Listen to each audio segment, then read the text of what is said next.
Buenas tardes, somos estudiantes de la Universidad de Guayaquil de la Facultad de Ingeniería Química del tercer año, paralelo C, y nuestro nombre es Entropía. Mi nombre es Billy Boloña. Mi nombre es Isabel Naranjo. Mi nombre es Shari Viña. Mi nombre es Anaí Mosquera. Mi nombre es Roberto Luna.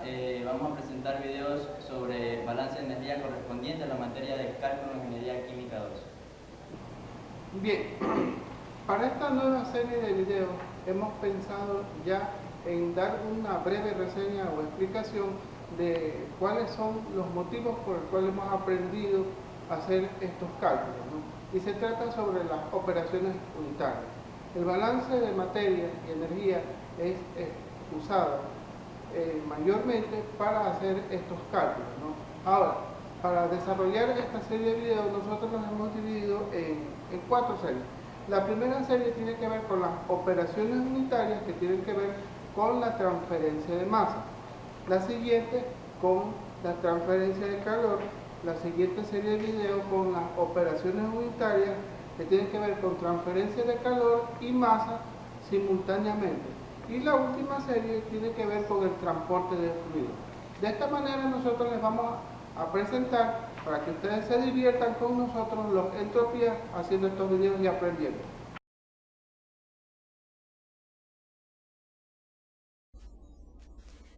Bueno, compañeros, como ya revisamos lo que eran las exposiciones de lo que fueron las distintas operaciones unitarias, ahora vamos a ampliar nuestro tema con ejercicios sobre dichas operaciones unitarias. En este caso vamos a realizar un ejercicio de absorción y el ejercicio dice: una corriente de vapores procedentes de un proceso de tratamiento de hidrocarburos contiene 1.150% mol de H2S, el sulfuro de hidrógeno. Es un gas muy contaminante e irritante. Para cumplir con las normas ambientales es necesario retirar al menos el 99% de dicho compuesto utilizando una torre de absorción. El líquido absorbente es capaz de retirar 0,100 mol de sulfuro de hidrógeno por cada litro de líquido utilizado. El flujo de gases ricos en contaminantes es de 295 mol sobre hora. Determinar la cantidad de líquido absorbente necesaria para retirar la cantidad requerida de sulfuro de hidrógeno y la concentración de sulfuro de hidrógeno en los vapores tratados. Entonces, la solución de nuestro problema nos dice: el problema puede ilustrarse con un diagrama como en la figura 6.8.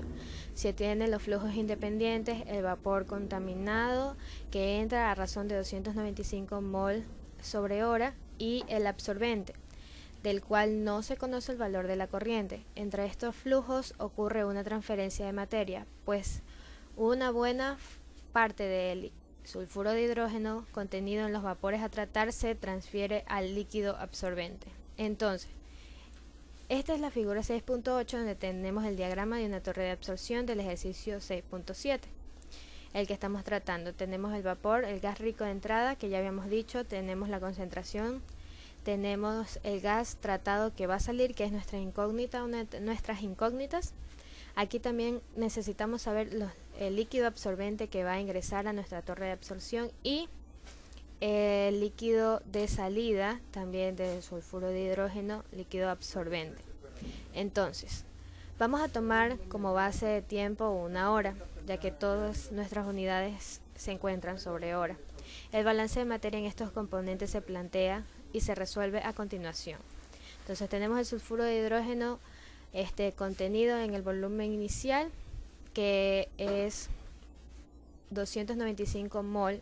Por esto era la concentración que nos había dado el ejercicio, 1.15 mol. Entonces los transformamos y es 0.0150 mol sobre mol, y esta va a ser el contenido en volumen inicial.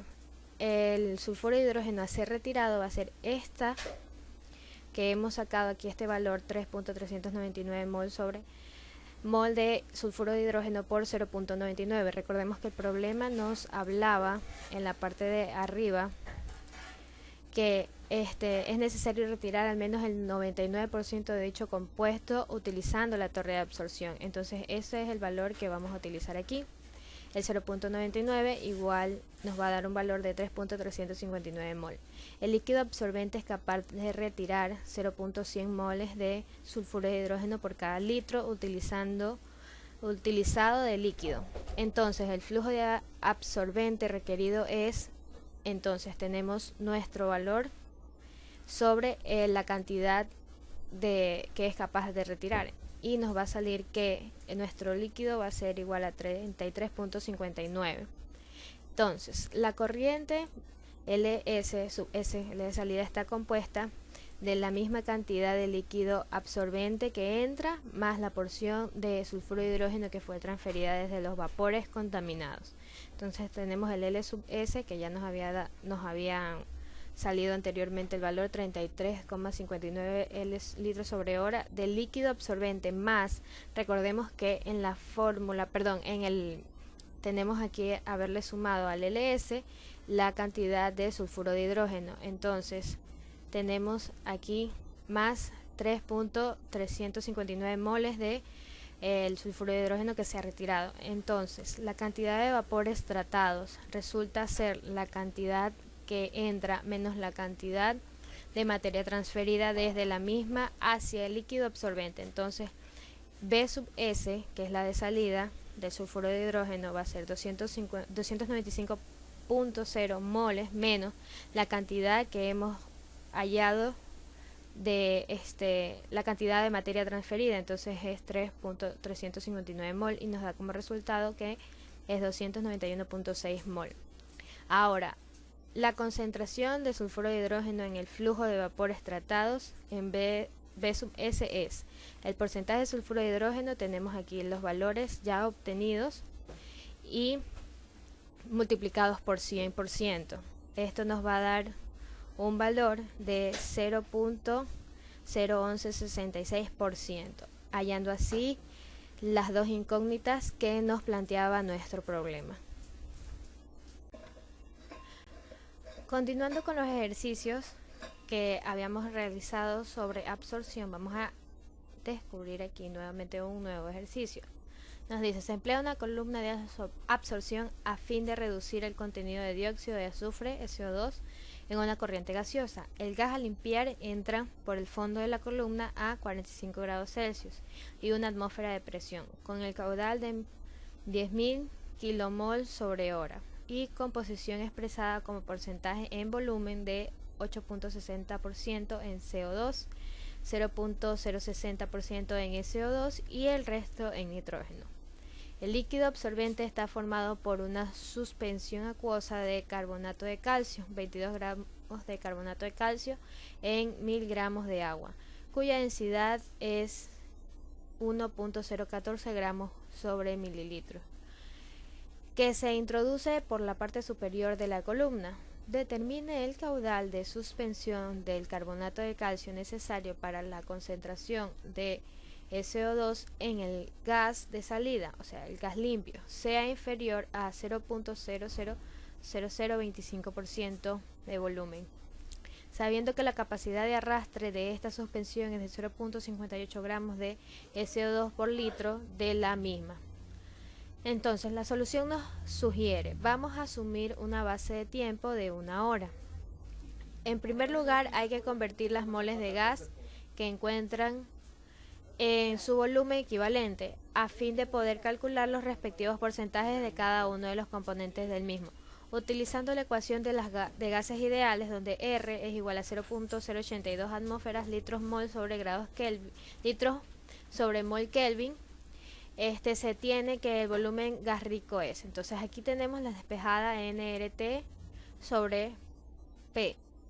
Entonces son los 10.000 kilomols por 1000 que teníamos antes, mol sobre kilomol, por 0.082, que vendría a ser R, y la temperatura en grados Kelvin, 45 más 273, y la presión de una atmósfera. Entonces el volumen que nos arroja es de 2.59, 24,3 por 10 a la 8 litros.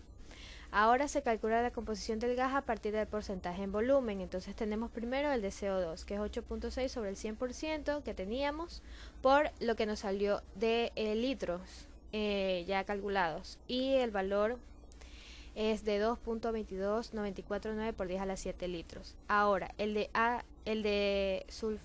dióxido de azufre es 0.060, que ya nos había dado en porcentaje de volumen sobre el 100%, para transformar estos porcentajes con el volumen ya calculado. Y el valor es 1.5546 por 10 a la 5 litros. Ahora nos dijo el ejercicio que el resto que sobraba del porcentaje era nitrógeno. Entonces 100 menos el porcentaje del SO2, que es 0.060, menos el porcentaje de CO2, nos va a dar el porcentaje de nitrógeno sobre 100 por el valor del volumen calculado. Y este resultado es de 2.36793 por 10 a la 8 litros. El gas tratado debe contener 0.00025% de volumen o menos de SO2.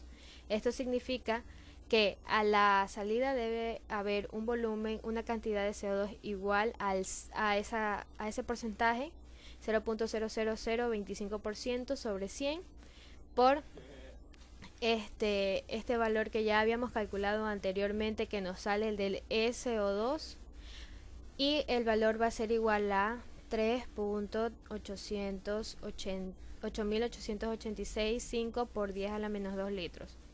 Por lo tanto, el líquido absorbente debe extraer por hora la siguiente cantidad de contaminante en la torre de absorción, y vemos que el volumen del SO2 extraído es el 100 menos el porcentaje que debe extraer sobre 100 por el volumen de SO2 que ya habíamos calculado, que es 1.555459,611 por 10 a la 5 litros. Es preciso obtener la masa de dióxido de azufre contenidos en el volumen de gas que debe ser extraído, a fin de relacionar esta cantidad con la capacidad de arrastre del absorbente. Entonces, el número de moles, ya habíamos dicho anteriormente que utilizábamos la fórmula de gases ideales, P por B del SO2 extraído sobre RT. Una atmósfera, tenemos aquí el volumen del SO2, la constante de los gases y la temperatura. Y el número de moles que nos va a dar va a ser 5.962.288 gramos mol. Ahora la masa, tenemos aquí el resultado de N por 1 por 32.07 por 2 por 16 gramos sobre mol, y el valor de la masa de SO2 va a ser igual a 3.82004 por 10 a la 5. Ahora, esto es del azufre, obviamente, 32 y 16 por 2 porque es SO2 del oxígeno. Entonces, como la capacidad de arrastre de la suspensión de carbonato de calcio que nos planteaba el ejercicio es de 0.58 gramos de SO2 por litro, se requiere el siguiente volumen de absorbente. Entonces tenemos 3.82004 por 10 a la 5 del gas de SO2 sobre 0.58 de carbonato de calcio y de 0.58 gramos de SO2. Entonces simplificamos las variables. Entonces tenemos que 6.58 62 por 10 a 62,8 por 10 a la 5 litros.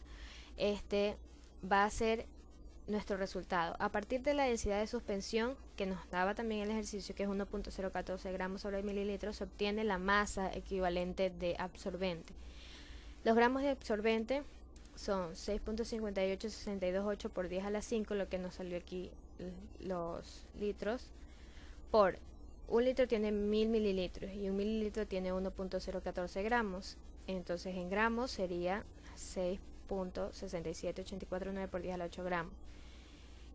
Esto va a ser casi equivalente a 6.67849 por 10 a la 5 kilogramos. El caudal másico de alimentación de líquido absorbente es entonces de 6.67849 por 10 a la 5 kilogramos por hora, dando así la respuesta final al ejercicio.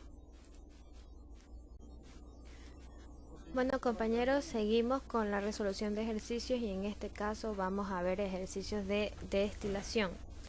El problema nos dice que se tiene una mezcla de dos componentes en fase líquida A y B que se desean separar por destilación. La mezcla equimolar ingresa a una columna que opera a 40 grados Celsius y a una presión atmosférica. A presión atmosférica, las presiones de vapor de los componentes son de 680 y 340 milímetros de mercurio, respectivamente. Calcular la composición de la fase de vapor en equilibrio y nos presenta la solución del ejercicio.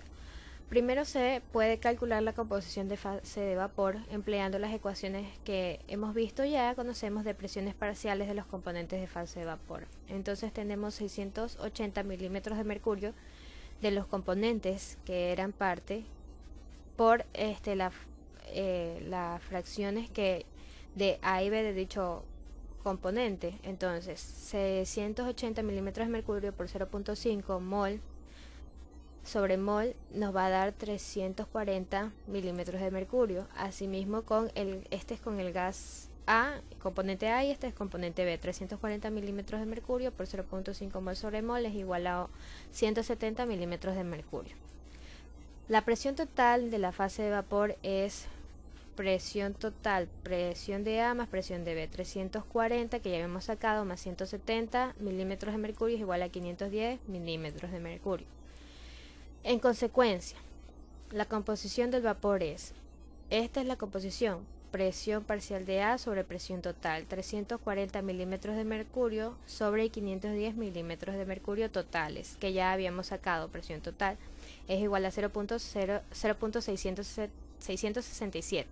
Y lo mismo con el componente B, que es presión parcial de B sobre presión total, 170 milímetros de mercurio sobre 510 milímetros de mercurio es igual a 0.333. Cumpliéndose finalmente que la fricción de A más la fricción de B es igual a 0.667 más 0.333 es igual a 1.00. Para esta mezcla equimolar es claro que el componente A con mayor presión vapor tiene mayor presencia absoluta en la fase de vapor. Vemos este ejercicio sumamente sencillo de realizar y muy claro a la vez de las fórmulas que tenemos que aplicar, resolviendo así el ejercicio. Bueno, tenemos ahora otro ejercicio de destilación. Dice, se evapora una mezcla líquida de 2000 gramos compuesta en 50% masa de benceno, C6H6, y el resto de tolueno, C7H8. Las constantes de Antoine son transcritas en la tabla 6.1. Si la presión total es de 1.10 atmósferas, calcular la temperatura de equilibrio así como la composición de la fase de vapor. Esta es la tabla 6.1 de las constantes de Antoine, componentes benceno y tolueno, las constantes A, las constantes B y las constantes C que tienen dichos componentes. Entonces, en este ejercicio se da la composición del líquido, más no las presiones de vapor de los componentes. Por ello, se hace uso de la ley de Antoine, donde la presión de vapor viene dada en milímetros de mercurio y la temperatura en grados Kelvin. El rango mínimo de validez de las constantes de Antoine para el benceno y el tolueno es entre 280 grados Kelvin y 377 grados Kelvin. Para comenzar es necesario calcular las fracciones molares del líquido. Denotamos al benceno con una B, mientras que al tolueno se la detonará con una T. Vamos a considerar que la masa atómica del carbono es 12 UMA y del hidrógeno es 1 UMA.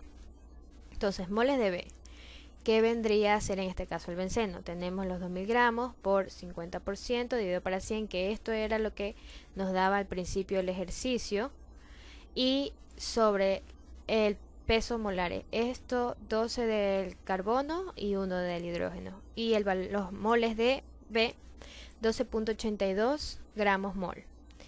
Asimismo, moles de T de tolueno, los 2000 gramos por 50% en los dos, y el peso total en gramos sobre gramos mol, que nos va a dar 10.87 gramos mol. Entonces, las moles totales del líquido son moles totales 12.82 más 10.87 nos van a dar 23.69 gramos mol. Las fracciones molares de benceno y tolueno en el líquido son, tenemos aquí 1282 del benceno sobre 2369, que es los números de moles totales, que es 0.5412, asimismo como el tolueno tenemos 1282 gramos mol y 2369 gramos mol, que esto va a ser igual a 0.4588. Ahora bien, conociendo la presión tal ejercida por la fase de vapor, se puede plantear a partir de las ecuaciones que ya teníamos anteriormente la expresión siguiente. Habíamos visto en el ejercicio anterior que las presiones totales, presión parcial de B más presión parcial de T, fracción de B por parcial de B más presión fracción de T por presión de T. Sustituyendo los valores dados en el enunciado de la expresión anterior tenemos 1.10 atmósferas, los 760 milímetros de mercurio que tiene una atmósfera, nos había dado este valor el ejercicio, por 5412 por 15.908 menos 2788.51 sobre la temperatura menos 52.36 más 0.4588 por 10.0137 menos 3096.52 sobre T menos 53.67, de donde se obtiene por tanteo, por ejemplo, o utilizando un algoritmo de resolución numérica, que el valor de la temperatura en equilibrio es aproximadamente de 367.35 grados Kelvin. La presión de vapor de los componentes en fase líquida se determinan como siguiente. Las presiones de vapor: exponente 15.9008 menos 2788.51, esta era la T ya calculada aquí, menos 52.36, y esto nos da un valor de la presión de 1150.68 milímetros de mercurio. Para el benceno, para el tolueno, el mismo procedimiento y el valor va a ser de 465.03 milímetros de mercurio. La composición de la fase de vapor es entonces composición, fracción molar y presión parcial sobre P total. Tenemos los valores ya obtenidos anteriormente de cada uno por la presión total, que estas atmósferas transformadas a milímetros de mercurio, y asimismo para el tolueno. Entonces en este caso para el benceno va a ser 0.7449 y para el tolueno van a ser 0.4588 por 465.03 milímetros de mercurio, y la presión total en milímetros de mercurio, que va a ser igual a 0.2552, para las cuales se cumple que sumando estas dos nos va a dar un igual de 1, que vendría a ser la composición de fase de vapor igual a 1, dando así como resuelto nuestro ejercicio.